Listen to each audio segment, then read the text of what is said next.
Selamat pagi, selamat siang, atau selamat sore bagi penonton.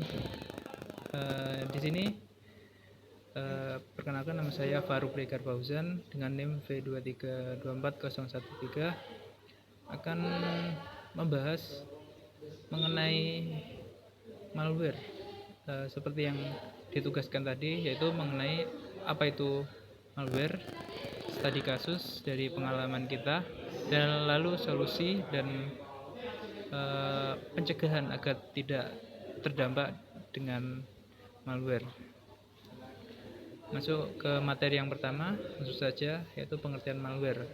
Malware atau malicious software adalah perangkat lunak berbahaya yang dirancang untuk merusak, mengganggu, atau mendapatkan akses tidak sah ke sistem komputer atau jaringan. Biasanya terjadi ketika kita mengakses situs yang tidak dikenal, atau yang ilegal. Nah, jenis-jenisnya itu seperti virus, worm, trojan horse, dan yang lain sebagainya. Selanjutnya, bagaimana malware itu dapat menyebar. Nah, metode penyebaran malware itu ada beberapa. Di sini ada 5 poin. Yang pertama ada phishing emails, yang kedua unduhan dari situs tidak aman, seperti judul yang situs-situs ilegal tersebut. Yang ketiga ada drive by download. Yang keempat ada perangkat USB terinfeksi. Dan yang kelima, eksploitasi kerentanan. Nah, ini pengalaman. Sebenarnya ini saya ambil dari pengalaman teman saya yang saya saya menjadikan contoh, dan ya, bagaimana malware itu bisa menyerang komputer teman saya, yaitu komputer terserang virus. Nah, tanda-tandanya yaitu komputer sering melambat tanpa alasan yang jelas. Yang kedua, muncul pop-up iklan meski tidak di browsing, seperti di beranda begitu. Yang ketiga, file transkripsi dengan pesan tebusan untuk membuka file. Terus, langkah-langkah yang digunakan untuk mengetahui malware tersebut atau dapat mencegah sementara, yaitu pengecekan awal dan install antivirus. Yang kedua, menjalankan mode aman untuk membersihkan sistem. Yang ketiga, semua file penting dicadangkan atau kita backup ke hard disk atau drive yang eksternal di luar software kita. Terus yang terakhir, lebih hati-hati dengan email dan file dari sumber yang tidak kita kenal. Selanjutnya, dampak pribadi yang dirasakan, yaitu yang pertama pasti kehilangan waktu untuk membenahi, ya, sampai kembali seperti semula. Yang kedua, stres saat file penting tidak bisa diakses.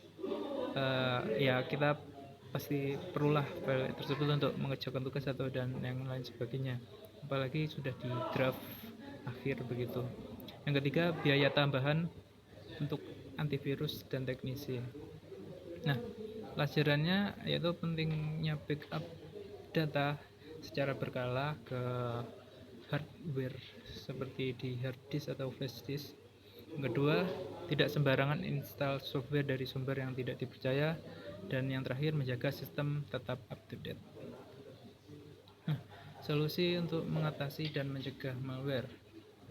Pencegahannya, yang pertama, kita gunakan antivirus yang terpercaya, selalu perbarui sistem operasi dan aplikasi. Yang ketiga, hindari klik tautan dan email mencurigakan. Yang keempat, gunakan firewall untuk membatasi akses tidak sah. Yang kelima, cadangkan data secara rutin. Nah, bagaimana jika sudah terinfeksi? Yang pertama, kita dapat putuskan koneksi internet untuk mencegah penyebaran.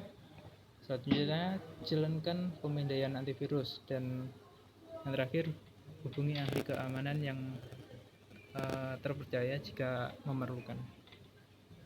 Lalu penutup. Lalu penutup. Nah, kesimpulannya, malware adalah ancaman serius bagi keamanan digital karena sebagian besar hidup kita sudah terpengaruh atau tergantung dengan hal-hal yang serba digital seperti tugas atau dan yang lain sebagainya. Yang kedua, pencegahan lebih baik daripada mengatasi, seperti backup data di hardware, karena yang malware pastinya menyerang software kita. Dan terakhir, selalu tingkatkan kesadaran akan ancaman keamanan cyber. Mungkin itu saja. Terima kasih. Wassalamualaikum warahmatullahi wabarakatuh.